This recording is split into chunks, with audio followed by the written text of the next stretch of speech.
Salut, ici Jean-François et on va parler d'Irène Frachon, on va parler de La fille de Brest aujourd'hui, mais avant, générique.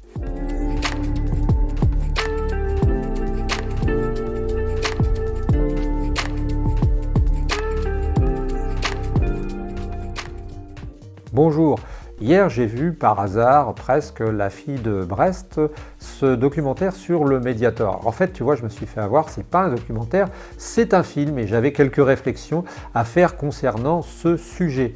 Alors, première réflexion, je suis allé voir qui était Irène Frachon et je me suis aperçu que c'était quelqu'un de presque la haute société parce que elle a un mari polytechnicien qui est ingénieur général aux armées, je sais pas quoi, donc déjà c'est pas n'importe qui, et elle vient d'une famille protestante, ça rappelle un peu Clara Dupont-Moreau, on est dans les protestants en ce moment, il faut croire, et en fait elle avait un grand-père ou deux qui était banquier et elle avait aussi un grand-père qui était amiral, donc elle vient pas de nulle part, je te rappelle que amiral c'est le plus haut grade dans l'armée à ma connaissance.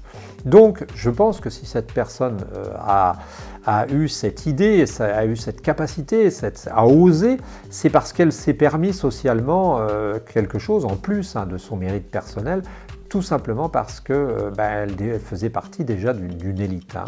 Alors c'est intéressant comme film, c'est pas mal, j'ai été surpris de quelques détails dans ce film. J'ai été surpris entre autres, tu vois comme quoi parfois on part d'un point et on part ailleurs, qu'il était écrit à la fin du film. Et ce film a fait du placement de produits. Et en fait, j'ai été surpris parce que je me suis dit, tiens, c'est curieux comme idée. Qu'est-ce que ça peut être bien comme ce placement de produits? Et je suis allé voir, comme je suis curieux, j'ai téléphoné à Arte qui m'a donné le nom de la société de production, et la société de production m'a dit mais ne soyez pas surpris, il y a du placement de produits dans presque tous les films m'ont-ils dit. Et donc je ne savais pas, tu vois, je ne savais pas qu'il y avait du placement de produits dans tous les films.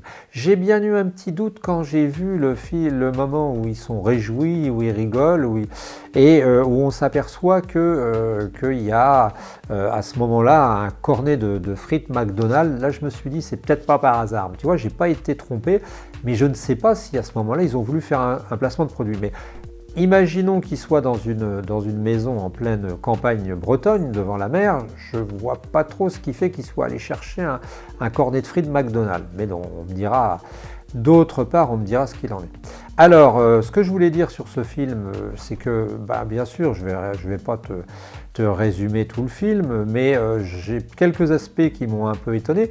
J'ai été étonné, entre autres, au tout début, ne sachant pas de quel milieu venaient ces gens-là, que les jeunes fassent un petit bœuf là ensemble avec le père à la trompette et que ce soit quelque chose qui tienne assez debout. Si ce sont vraiment des gens de la très haute société comme ça, c'est pas étonnant. D'autre part, il faut savoir que les médecins, c'est finalement le corps dans lequel il y a le plus de parents cadres ou hautement placés.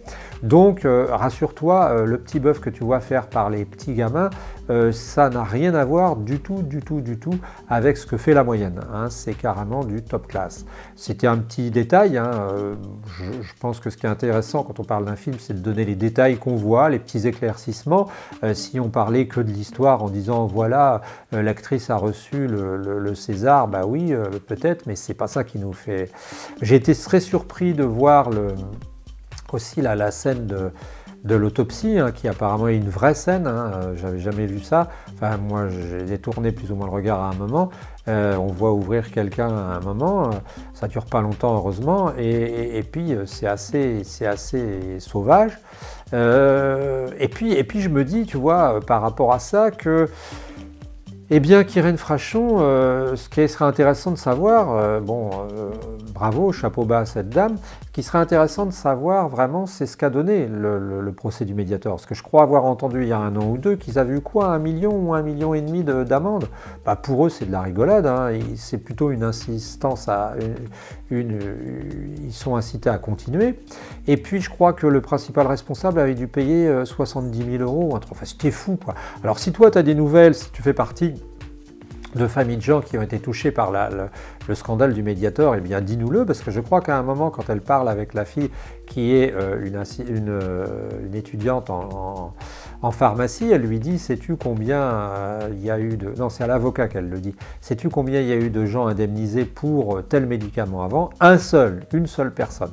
Alors, ceux qui ont des renseignements sur le Mediator, ce serait intéressant. Les gens indemnisés, d'après moi, ça ne doit pas aller loin. Et puis, alors apparemment, d'après le film, on a eu un changement de l'institution qui suivait tout ça. Bon, ça c'est positif, depuis.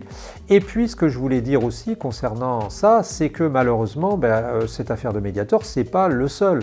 Hein. Si tu tapes, si tu vas voir et si tu tapes 10 000 morts sur ordonnance, eh bien tu verras qu'il y a un médecin qui a écrit quelque chose qui dit que 10 000 personnes meurent sans doute par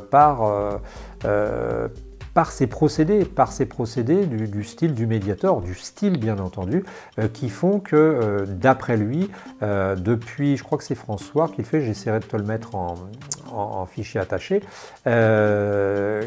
qui fait que d'après lui, eh bien, d'après ce médecin, 10 000 morts sur ordonnance, il y a 10 000 personnes qui meurent simplement parce que, bien, on procède un peu comme le Mediator. Alors, c'est assez incroyable. C'est comme si on avait banalisé cette pratique. Et ce médecin nous dit que, en fait, ce qui s'est passé depuis quelques années, c'est que depuis les années 90, en gros, le but dans la fabrication d'un médicament, c'est plus tant pour soulager les gens que pour faire du business. Et je trouve que c'est drôlement impressionnant. Alors je vais essayer de te retrouver cette interview, et puis si c'est ça, ça veut dire que le travail d'Irène Frachon a servi un peu, mais que finalement on assiste à une banalisation, une médiatorisation des médicaments, ce qui est quand même assez lamentable. Si tu veux réagir, n'hésite pas, surtout réagis, parce que c'est le but d'une chaîne comme la nôtre, que de pouvoir confronter des informations et puis essayer de les diffuser. À la prochaine.